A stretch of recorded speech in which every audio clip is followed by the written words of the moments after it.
G'day, gang. I wanted to talk today about lost worlds. I think it's an underrated element in storytelling and just in setting that I think a lot of people overlook. Because I think there's a lot of really, really cool aspects to having characters walk through desolate or overgrown, lost, left behind remnants and relics. Even like scrolling through ancient ruins. I think all of these story elements, these settings, these landscapes have like a really significant effect on us because of the way in which that we think about history and the way that we think about utilization of space. It's a particularly significant topic, I think, translated through the modern lens, because we see so many fantasy stories that, stories back then, they wouldn't have had the same consideration for space that we do now. So seeing fantasy and sci-fi stories talking about these abandoned, lost, just real estate just sitting there when there is a global housing shortage and the way that we use space in most countries is pretty poor. So I think there are so many elements that come to play with this topic that's not just about the physicality of, wow, that's cool. What's buried there? Can I find something exciting? I also think that like the prospect of finding secret treasure is one of the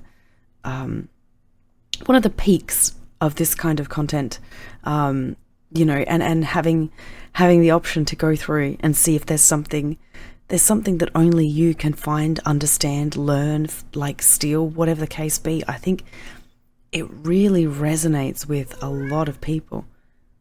Yeah, true. Because it's just such a time-old concept. Hey. Yeah.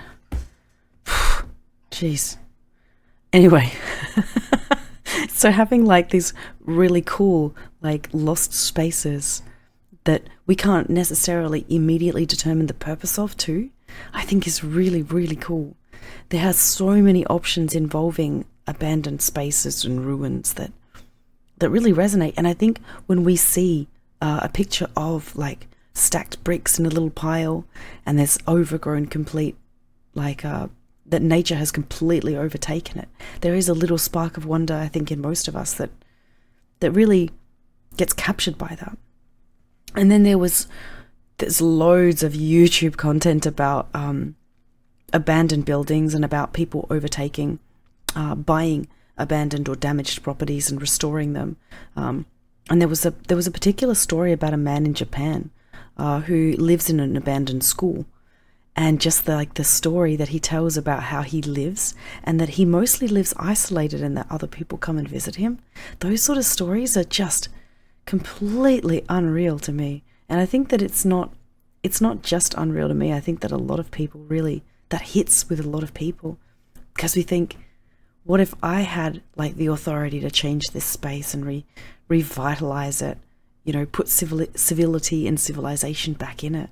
It's really cool. And I think there's this push and pull of us versus our natural world in response to the spaces like this, because there's this complication of relationship that we have with the natural world as well, which again, I think there's so many elements that come to play when I talk about lost worlds. And I think that's why it's one of my favorite topics, because it also, I'd love to hear what everyone else thinks about this one, because it's also that everybody has a different like aspect of why this is exciting or interesting or scary.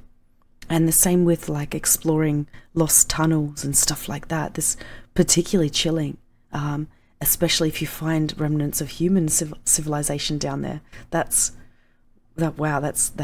pretty incredible. Yeah.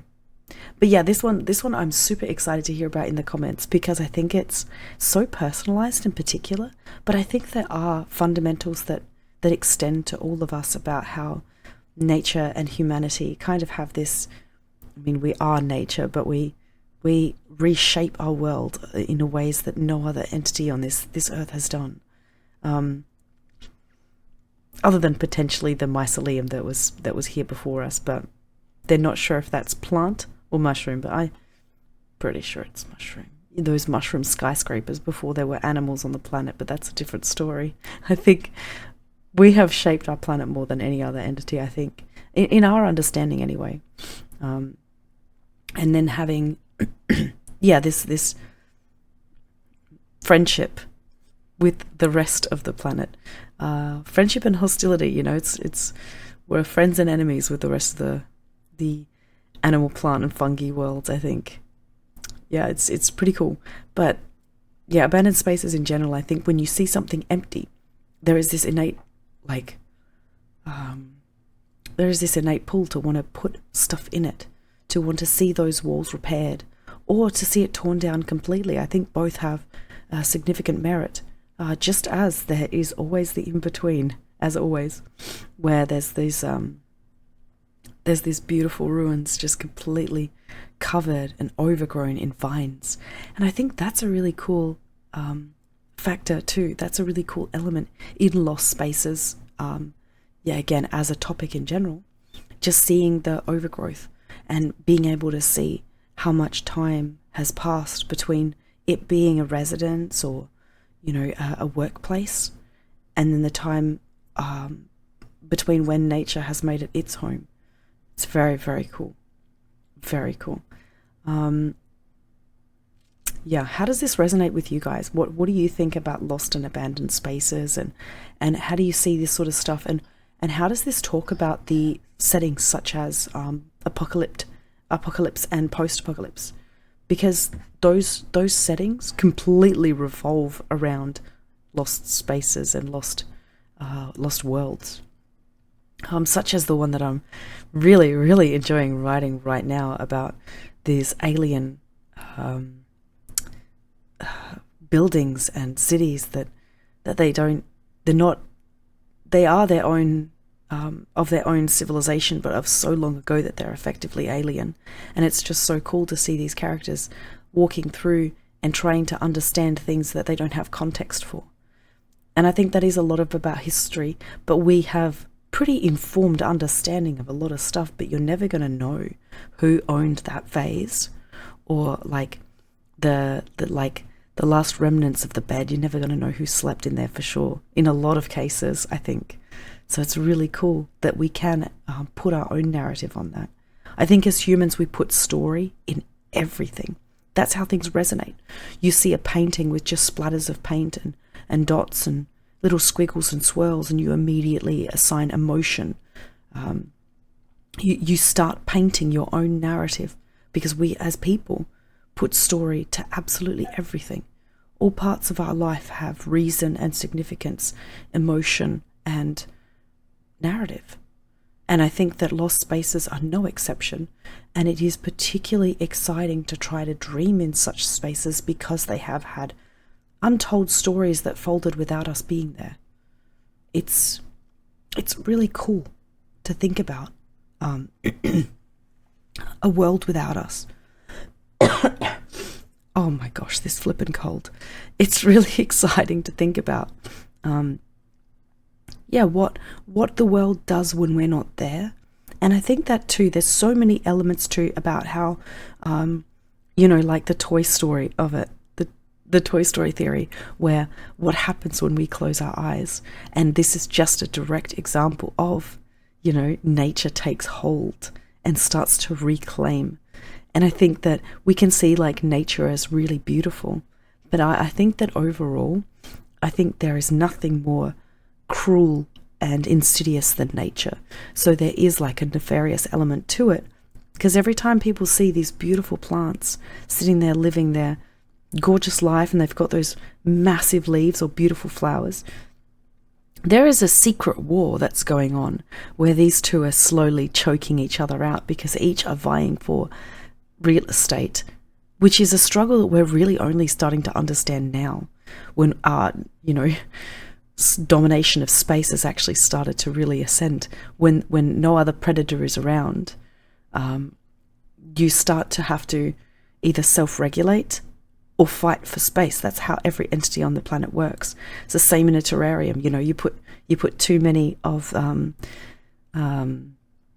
too much prey and not enough predators, and then you end up with no vegetation because they overeat because they don't have the capacity to socialize as we do and say, okay, let's put more houses or better manage our space and work out how to deal with that. And you see that in our declining birth rate, I think, in a huge element because we manage our spaces with intelligence, but you don't see that in nature. You see one plant strangling another, and you see the mycelium network beneath the earth that would actually choose who live or die because real estate is so limited that they would choose to kill a sapling to establish a stronger sapling. And I think that's a secret element, I think, about lost and abandoned worlds. But yeah, really, really want to know what you guys think about this topic. This one I could expand on for hours. And legitimately, I think just thinking about what happens when we're asleep is one of the coolest philosophies, I think, that we have.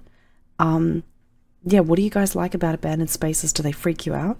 Do you love them? Do you want to go explore them, but you know that they're dangerous, so you don't? What's your opinion? If you like this topic, please like this video, because I would love to ramble on for hours about lost and abandoned spaces and all of the topics that interweave with it. It would be really good if you could tell me which videos you guys like. And if you're liking my content, like I keep saying, subbing to my channel really, really helps me understand that you guys want me to stay on the platform. And it's a good investment of my very limited time. So that would be really cool if you guys are interested. Thanks for listening. It means a lot to be able to talk about stuff that's really cool, I think. And I want to get your guys' comments. I want to have a dialogue back and forth, not just me talking to myself like a weirdo. Thanks for listening. Bye.